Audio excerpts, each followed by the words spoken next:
على رسوله الكريم أما بعد اللهم صل على سيدنا ونبينا وشفينا وحبيبنا مولانا محمد صلى الله عليه وعلى آله وصحبه وبارك وسلم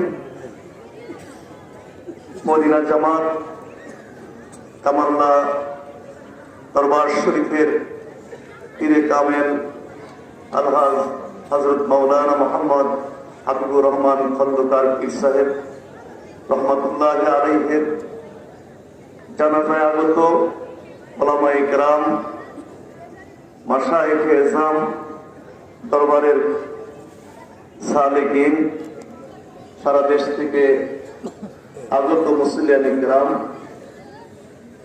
আল্লাহ তাআলার দরবারে প্রথমে শুকরিয়া আদায় করি যে এরকম একজন মহান আল্লাহর ওলির জানাজায় আমার শরীক হতে পেরেছি। আল্লাহ তাআলা আমাদেরকে শরীক করেছেন, এই জন্য আল্লাহ তাআলার দরবারে অন্তরস্থল থেকে আমরা শুকরিয়া জ্ঞাপন করি, বলি আলহামদুলিল্লাহ।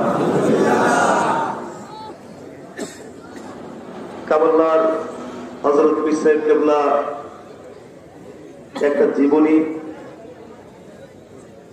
তার সম্পর্কে আলোচনা করতে গেলে জানাজার মাঠে কখনো সম্ভব নয়, কারণ যার ব্যাপারে একটি জীবনী লেখা সম্ভব, হয়তো বা জীবনী লেখাও হবে।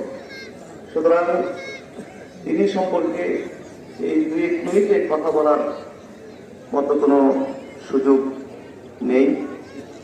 তো সংক্ষেপ কথা যে আমি শুনেছি যে হুজুর অসুস্থ, কিন্তু ইদানিং কয়েকদিন মনের মধ্যে এমন অস্থিরতা সৃষ্টি হলো, হুজুরের প্রতি এমন আকর্ষণ সৃষ্টি হলো যে আমি এখনো দেখতে যেতে পারতেছি না, নিজেকে অনেক বড় অপরাধী।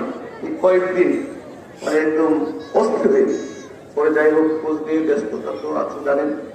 তারপরে গেলাম, 2 দিন আগে গেছি, গিয়ে দেখলাম যে আইসিইউতে, সেখানে হুজুরকে এক নজর দেখে আমি চলে আসলাম। আজকে